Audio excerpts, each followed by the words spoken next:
അത്രമാത്രം ബിസിനസ് പരമായിട്ടുള്ള ഒരു മാറ്റം ഇന്ത്യയിൽ വരും. ഇപ്പോഴത്തെ ഈ തീരുമാനം ഇന്ത്യ ലോകശക്തിയായിട്ട് മാറുന്നു, അല്ലെങ്കിൽ ലോക വ്യവസായിക. ട്രംപ് എന്ന് പറയുന്നത് എപ്പോഴും സത്യസന്ധമായി 100% സത്യസന്ധം പറയുന്ന ഒരു വ്യക്തിയല്ല, ഇടയ്ക്കൊക്കെ തള്ളാറുമുണ്ട്. അങ്ങനെയുള്ള ഒരു സംഭവത്തെയാണ് സാബു ജേക്കബ് തള്ളി മറിച്ചു വെച്ചിരിക്കുന്നത്. ഫാർമാക്യൂട്ടിക്കൽസും അതുപോലെ ഇലക്ട്രോണിക്കുമായിട്ടുള്ള ഐറ്റംസിൽ, ഗുഡ്സിൽ എന്ത് ചെയ്തിട്ടുണ്ട്, എക്സെപ്ഷൻ കൊടുത്തിട്ടുണ്ട് എന്നാണ്. ഇതിൻ്റെയോടൊപ്പം നമ്മളിൽ പലരും അറിഞ്ഞിട്ടുണ്ടാവും ഇന്ത്യയും US-ഉം തമ്മിലുള്ള ട്രേഡ് ഡീലിനെ കുറിച്ച്. എന്നാൽ സാബു ജേക്കബ് ഇതിനെക്കുറിച്ച് കുറച്ച് തള്ളലും അതിനോടൊപ്പം കുറച്ച് സത്യങ്ങളും പറയുന്നുണ്ട്. നമുക്ക് അതൊന്ന് കേട്ടു നോക്കാം. ഇന്ത്യ അമേരിക്ക വ്യാപാര കരാറിന്റെ വാർത്തകൾ പുറത്തു വരുമ്പോൾ എനിക്കിപ്പം കിറ്റെക്സ് MD സാബു ജേക്കബ് ചേരുകയാണ്. അമേരിക്കയിൽ ഏറ്റവും കൂടുതൽ വ്യവസായം നടത്തുന്ന ഇന്ത്യയിലെ ഒരു വ്യവസായിയാണ് താങ്കൾ. എങ്ങനെയാണ് ഇപ്പോഴും 18% തീരുവ കുറച്ചതിനെ കുറിച്ച് താങ്കൾ കാണുന്നത്? ഇത് ശരിക്കും പറഞ്ഞു കഴിഞ്ഞാൽ പ്രധാനമന്ത്രി മോഡിയുടെ വിജയമാണത്, ഇന്ത്യയുടെ വിജയമാണത്. കാരണം അമേരിക്ക ഇന്ത്യക്ക് മുമ്പിൽ മുട്ടും മടക്കി എന്നാണ് ഇതിൽ തെളിയിക്കുന്നത്. നമ്മുടെ ഇന്ത്യയുടെ യശസ് ലോകമെമ്പാടും ഉയർത്തി എന്നുള്ളതാണ് ഈ തീരുമാനത്തിൽ നിന്ന് മനസ്സിലാക്കുന്നത്. അവസാനം ട്രംപ് തന്നെ അദ്ദേഹത്തെ വിളിച്ച് ഇങ്ങനെയൊരു തീരുമാനം, അദ്ദേഹം ഉണ്ടാക്കിയ തീരുവ കുറച്ച് ഇന്ന് ലോകത്തിൽ തന്നെ ഏറ്റവും തീരുവ കുറവുള്ള ഒരു രാജ്യമായിട്ട് ഇന്ത്യ മാറി എന്നുള്ളതാണ്. അപ്പോൾ ഇന്ത്യയെ സംബന്ധിച്ച് ഒരു സുവർണകാലം എന്നല്ല, ഇതുപോലെ ഒരു സമയം ഇനി വരാനിരിക്കുന്നു. പറയുന്ന കേട്ടില്ലേ, തള്ളും ഒരു മയത്തിലൊക്കെ തള്ളണ്ടേ. കാരണം ഇതിൽ പറഞ്ഞിട്ടുള്ള 1-2 കാര്യം. ഒന്നാമത്തെ കാര്യം, ഇത് മോദിയുടെ വിജയമാണോ, ഇന്ത്യയുടെ വിജയമാണോ? ഒരിക്കലുമല്ല. അതുപോലെ ട്രംപ് മുട്ടുകുത്തിയിട്ടുണ്ടോ? ഇല്ല. അതിന് വ്യക്തമായിട്ടുള്ള കാരണങ്ങളുണ്ട്. അതിൽ പറഞ്ഞ ഒരു കാര്യം ശരിയാണ്, 2 കാര്യങ്ങളുണ്ട്. ഒന്നാമത്തെ കാര്യം എന്ന് പറയുന്നത് 50-55% ടാരിഫ് ഇപ്പോൾ 18% കുറക്കാനുള്ള ഡീലാണ് എത്തിയിട്ടുള്ളത്. അത് ലോകത്തിലെ ഒരു രാജ്യത്തിനും കിട്ടാത്ത ഒരു കാര്യം തന്നെയാണ്. അതിൽ ഇന്ത്യക്ക് അതൊരു സുവർണ കാലം തന്നെയാണ്. അത് ശരിയാണ്. മറ്റൊരു ശരി ഇദ്ദേഹം പറയുന്നുണ്ട്, അത് വെക്കാം. അതിനു മുൻപായി, ഇത് ട്രംപിന്റെയും മോദിയുടെയും ഇന്ത്യയുടെയും വിജയമാണോ? ഒരിക്കലുമല്ല. കാരണം ഈ ഒരു പ്രഖ്യാപനം പ്രഖ്യാപിച്ചിട്ടുള്ളത് ട്രംപാണ്, മോദിയല്ല. നരേന്ദ്രമോദി ഇന്നലെ ഇട്ടിട്ടുള്ള പോസ്റ്റ് എന്ന് പറയുന്നത് ജസ്റ്റ് ഒറ്റൊരു കാര്യം പറ്റുള്ളൂ. It's wonderful to speak with my dear friend President Trump today. Delayed that made in Indian product will now have a reduced tariff of 18%. അപ്പം നന്ദി പറയുകയും കാര്യങ്ങളൊക്കെയാണ് അദ്ദേഹം പറഞ്ഞത്. അതിന്റെ കൂടെ തന്നെ നരേന്ദ്രമോദി, നമ്മുടെ പ്രധാനമന്ത്രി, പറഞ്ഞിട്ടുള്ള വേറൊരു കാര്യം എന്ന് പറയുന്നത് 2 largest economies and world largest democratic work together എന്നൊക്കെ പറഞ്ഞു. അതിനോടൊപ്പം തന്നെ പ്രസിഡന്റിന് ട്രംപിനെ കുറച്ച് പുകഴ്ത്തി, അതായത് leader of A global piece, stability and prosperity എന്നൊക്കെ പറഞ്ഞിട്ടുള്ള ചില കാര്യങ്ങളൊക്കെ പറഞ്ഞുള്ളൂ. പക്ഷേ ട്രംപ് ഇതിന്റെ ഡീറ്റെയിൽ ആയിട്ടുള്ള കാര്യങ്ങൾ പറഞ്ഞിട്ടുണ്ട്. അതായത് ഈ 50 മുതൽ 55% ടാരിഫ് 18% കുറക്കുമ്പോൾ ഇന്ത്യ തന്നിട്ടുള്ള വാക്കുകൾ, ഇന്ത്യ കുറച്ച് കാര്യങ്ങൾ അങ്ങോട്ടേക്ക് സമ്മതിച്ചിട്ടുണ്ട് എന്ന് പറഞ്ഞിട്ടുണ്ട്. അതെന്തെല്ലാമാണെന്നല്ലേ? ഒന്നാമത്തെ കാര്യം, റഷ്യയുമായിട്ടുള്ള ഓയിൽ ട്രേഡ് നിർത്തും, മുഴുവനായിട്ടും ഓയിൽ നിർത്തും എന്നാണ് പറഞ്ഞിട്ടുള്ളത്. ഇതിനോടൊപ്പം തന്നെ ഏകദേശം $500 ബില്യൺ വേർത്ത് ആയിട്ടുള്ള American energy, technology, agricultural product, call and other products, ഇതൊക്കെ $500 ബില്യൺ ഒരു ഇൻവെസ്റ്റ്മെന്റ് അല്ലെങ്കിൽ ബൈയിങ്സ് ഇന്ത്യ നടത്തും. അതായത് 2 കാര്യങ്ങളാണ്. അതായത് ഈ ഒരു ടാരിഫ് 55% നിന്നും 18% ആക്കുമ്പോഴേക്കും ഇന്ത്യ അമേരിക്കനോട് കൂടി ചെയ്യുന്ന ഒരു കാര്യം എന്ന് പറയുന്നത് റഷ്യൻ ഓയിൽ നിർത്തുമെന്നാണ്, അതായത് ഇമ്പോർട്ട് നിർത്തും. രണ്ടാമതായിട്ട് $500 ബില്യൺ പെർച്ചേസ് ഇന്ത്യ നടത്തുമെന്ന 2 കണ്ടീഷൻസ് വെച്ചിട്ടുണ്ട് എന്നാണ് ഡൊണാൾഡ് ട്രംപ് ഇവിടെ അവകാശപ്പെടുന്നത്.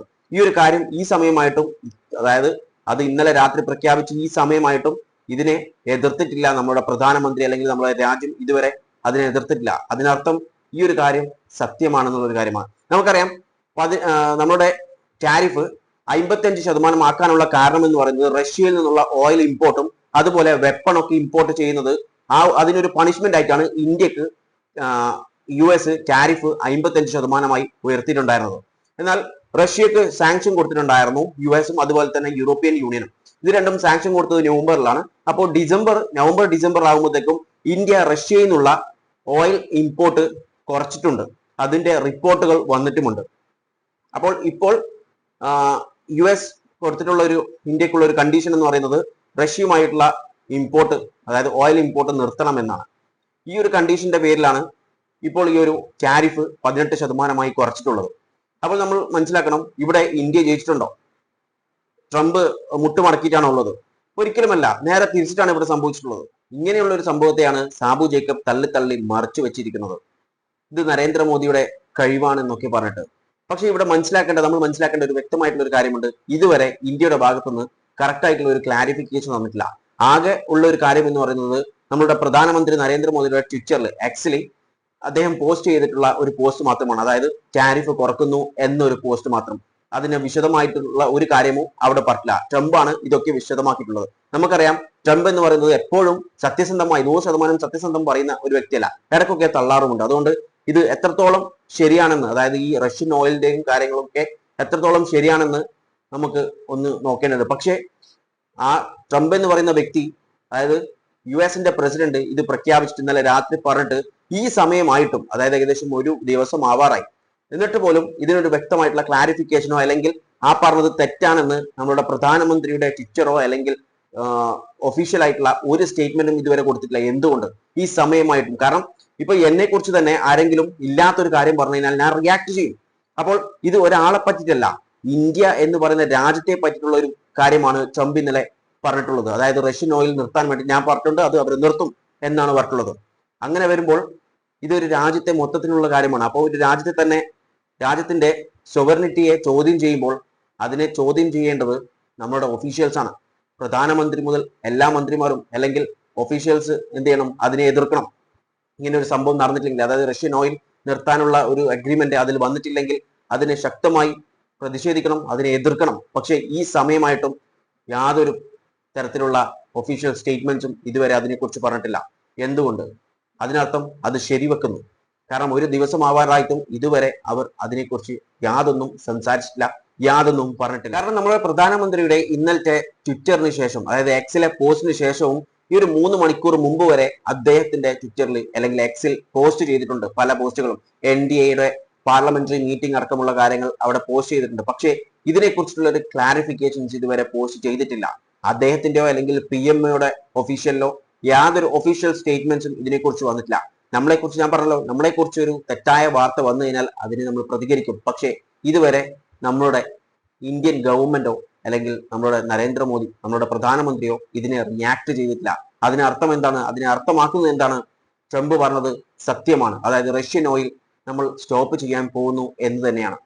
ഇല്ലെങ്കിൽ അതിനെ എതിർത്ത് 24 മണിക്കൂർ ആവാറായി, ഇതുവരെ അതിനെ എതിർത്തിട്ടില്ല. ആ എതിർക്കാനുള്ള ധൈര്യം പോലും ഇല്ലേ നമ്മളുടെ സർക്കാരിന്? അതായത് ട്രംപ് പറഞ്ഞത് തെറ്റാണെങ്കിൽ നമുക്ക് ബാക്കി കേൾക്കാം. സംബന്ധിച്ച് ഒരു സുവർണകാലം എന്നല്ല, ഇതുപോലെ ഒരു സമയം ഇനി വരാനിരിക്കുന്നില്ല എന്നുള്ളത് തന്നെയാണ്. അത്രമാത്രം ബിസിനസ് പരമായിട്ടുള്ള ഒരു മാറ്റം ഇന്ത്യയിൽ വരും. ഇപ്പോഴത്തെ ഈ തീരുമാനം ഇന്ത്യ ലോകശക്തിയായിട്ട് മാറുന്നു, അല്ലെങ്കിൽ ലോക വ്യവസായിക ഭൂപടത്തിൽ, സാമ്പത്തിക ഭൂപടത്തിൽ ഏറ്റവും ഉയർന്ന ഒരു രാജ്യമായിട്ട് മാറും, അല്ലെങ്കിൽ മാറാനായിട്ടുള്ള ഒരു സമയമാണ് എടുത്തിരിക്കുന്നത്. ഇന്ത്യയുടെ ആ തൻ്റെടം, നമ്മുടെ പ്രധാനമന്ത്രിയുടെ തൻ്റെടം, അത് ആണ് നമ്മൾ ഇതിൽ കാണേണ്ടത്. ഇതിനെ വെറുതെ ഒരു രാഷ്ട്രീയപരമായിട്ട് ആക്ഷേപിച്ചിട്ട് കാര്യമില്ല. കാരണം ഏതൊരു വ്യവസായിയും ഇന്ന്, അല്ലെങ്കിൽ ഇവിടെ നിന്ന് കയറ്റുമതി ചെയ്യുന്ന ഏതൊരാളും ഇതിനെ അഭിനന്ദിക്കുകയുള്ളൂ. താങ്കൾക്ക് വ്യവസായി താങ്കൾക്ക് എങ്ങനെയാണ് ഇതിനെ കാണാൻ സാധിക്കുന്നത്? ഈ 3 ക്വാർട്ടറിൽ നഷ്ടപ്പെട്ടതിന്റെ 10 ഇരട്ടിയായിട്ട് തിരിച്ചു പിടിക്കാം എന്നുള്ള ഒരു കോൺഫിഡൻസ് ഞങ്ങൾക്ക് വന്നു, ആ ഒറ്റ തീരുമാനത്തിൽ എന്നുള്ളതാണ്. അത് എന്നെ സംബന്ധിച്ച് മാത്രമല്ല, ഇന്ത്യയിലെ ഏതൊരു വ്യവസായിയെ സംബന്ധിച്ചും ഇത്രയും ജീവിതത്തിൽ സന്തോഷകരമായിട്ടുള്ള ഒരു സമയം ഉണ്ടായി കാണില്ല. ശരിയാണ്. ഇത് നമ്മുടെ എക്കണോമിക് പരമായി നോക്കിക്കഴിഞ്ഞാൽ ഒരുപാട് നല്ല ഗുണങ്ങൾ ഇതിൽ വന്നിട്ടുണ്ട്. കാരണം US എന്ന് പറയുന്നത് ഇന്ത്യയുടെ ലാർജസ്റ്റ് എക്സ്പോർട്ടിംഗ് പാർട്ണറാണ്. അതായത് ഇന്ത്യ കൂടുതലായിട്ട് എക്സ്പോർട്ട് ചെയ്യുന്നത് US-ഉമായിട്ടാണ്. അതായത് നമുക്ക് ഇതിലൂടെ ഒരുപാട് കാര്യങ്ങൾ എക്സ്പോർട്ട് ചെയ്യാൻ പറ്റിക്കഴിഞ്ഞാൽ നമ്മുടെ ഇപ്പോൾ റുപ്പിയുടെ വാല്യൂ കുറയുന്നു എന്ന് പറയുന്നു, അതിൽ ഒരു ബാലൻസ് നമുക്ക് കൊണ്ടുവരാൻ പറ്റും. കാരണം കൂടുതലായിട്ട് എക്സ്പോർട്ട് ചെയ്യുമ്പോൾ ഡോളേഴ്സ് ഇങ്ങോട്ടേക്ക് വരാൻ തുടങ്ങും, ഇന്ത്യയിലേക്ക്. അങ്ങനെ വരുമ്പോൾ ഡോളേഴ്സിന്റെ മൂല്യം കുറയുകയും അതുപോലെ ഇന്ത്യയുടെ റുപ്പീസിന്റെ വാല്യൂ കൂടാനുള്ള സാധ്യത, അല്ലെങ്കിൽ കൂടും. അതൊക്കെ നമുക്ക് ഗുണകരമായിട്ടുള്ള കാര്യങ്ങളാണ്. എന്നാൽ അതേസമയം എല്ലാ കാര്യത്തിലും ഗുണങ്ങൾ വരുന്നില്ല. അതായത് ഈ 18% ആക്കിയെന്ന് വിചാരിച്ചിട്ട് എല്ലാ എക്സ്പോർട്ടിലും വരുന്നില്ല. കാരണം എക്സ്പോർട്ടിൽ എക്സെപ്ഷൻ കൊടുത്തിട്ടുണ്ട് എന്നാണ് ട്രംപ് പറഞ്ഞിട്ടുള്ളത്. അതായത് ഫാർമാസ്യൂട്ടിക്കൽസും അതുപോലെ ഇലക്ട്രോണിക്കുമായിട്ടുള്ള ഐറ്റംസിൽ, ഗുഡ്സിൽ എന്ത് ചെയ്തിട്ടുണ്ട്? എക്സെപ്ഷൻ കൊടുത്തിട്ടുണ്ട് എന്നാണ് പറഞ്ഞത്. പക്ഷെ ബാക്കിയുള്ള ഐറ്റംസിലൊക്കെ എന്താണ് ഈ 18% ടാരിഫ് ആപ്ലിക്കബിൾ ആണ്. പക്ഷെ ഈ 2 സാധനം എക്സെപ്റ്റ് ചെയ്തിട്ടുണ്ട് എന്നാണ് ട്രംപിന്റെ പോസ്റ്റിൽ പറഞ്ഞിട്ടുള്ളത്. ട്രംപിന്റെ പ്രസ് കോൺഫറൻസിലൊക്കെ പറഞ്ഞിട്ടുള്ള ഒരു കാര്യമാണിത്. അതുപോലെ നമ്മൾ ഇതേ സമയം മനസ്സിലാക്കേണ്ട വേറൊരു കാര്യമുണ്ട്. ട്രംപ് പറഞ്ഞത് ശരിയാണെങ്കിൽ നമ്മൾ റഷ്യയുമായിട്ടുള്ള ഇമ്പോർട്ട്, അതായത് ഓയിൽ ഇമ്പോർട്ട് കുറയും അല്ലെങ്കിൽ നിർത്തും എന്നാണ് ട്രംപ് പറഞ്ഞിട്ടുള്ളത് ഇന്ത്യ.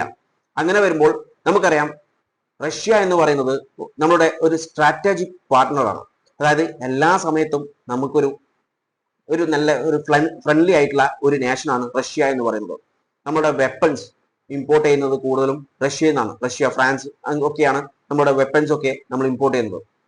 നമ്മളെ S-400 അടക്കം അവിടെ നിന്നാണ് എന്ത് ചെയ്യുന്നത്, ഡിഫൻസ് എക്യുപ്മെന്റ്സ് ഒക്കെ അവിടെ നിന്നാണ് കൊണ്ടുവരുന്നത് കൂടുതൽ. അപ്പോൾ അങ്ങനെ വരുന്ന ഒരു സ്ട്രാറ്റജിക് പാർട്ണറിനെ പിണക്കുന്നത് ശരിയാണോ? ഒരിക്കലുമല്ല. US-ഉമായിട്ട് നല്ല രീതിയിൽ തന്നെ പോകണം. കാരണം നമ്മളുടെ എക്സ്പോർട്ടിംഗ് പാർട്ണറാണ്. എന്നാൽ അതേസമയം നമുക്ക് അതേപോലെ ഇമ്പോർട്ടന്റ് ആയിട്ടുള്ള ഒരു സ്ട്രാറ്റജിക് പാർട്ണറാണ് റഷ്യ എന്ന് പറയുന്ന കൺട്രി. അപ്പോൾ നമുക്ക് രണ്ടുപേരെയും ബാലൻസ് ചെയ്തിട്ട് കൊണ്ടുപോകാനാണ് ശ്രമിക്കേണ്ടത് ഇന്ത്യ. എന്നാലേ ഇന്ത്യക്ക് അതുകൊണ്ട് ഉപകാരമേ ഉണ്ടാവുകയുള്ളൂ, ഗുണങ്ങളെ ഉണ്ടാവുകയുള്ളൂ. കാരണം എക്സ്പോർട്ടിലൂടെ ഇവിടെ എക്കണോമിക് പരമായിട്ടുള്ള കാര്യങ്ങളുണ്ടെങ്കിൽ സ്ട്രാറ്റജിക് പരമായിട്ടുള്ള കാര്യങ്ങളിൽ റഷ്യയുമായിട്ട് റിലേഷൻഷിപ്പ് വെച്ച് കഴിഞ്ഞാൽ നല്ലൊരു കാര്യമാണ്. ഇതിനെക്കുറിച്ച് നിങ്ങളുടെ അഭിപ്രായങ്ങൾ കോമന്റ് ബോക്സിൽ രേഖപ്പെടുത്തുക. വീഡിയോ ഇഷ്ടപ്പെട്ടിട്ടുണ്ടെങ്കിൽ ലൈക്ക് ചെയ്യാനും മറ്റുള്ളവരിലേക്ക് ഷെയർ ചെയ്യാനും മറക്കല്ലേ. And thanks for watching me and stay tuned for another video. Okay, thank you.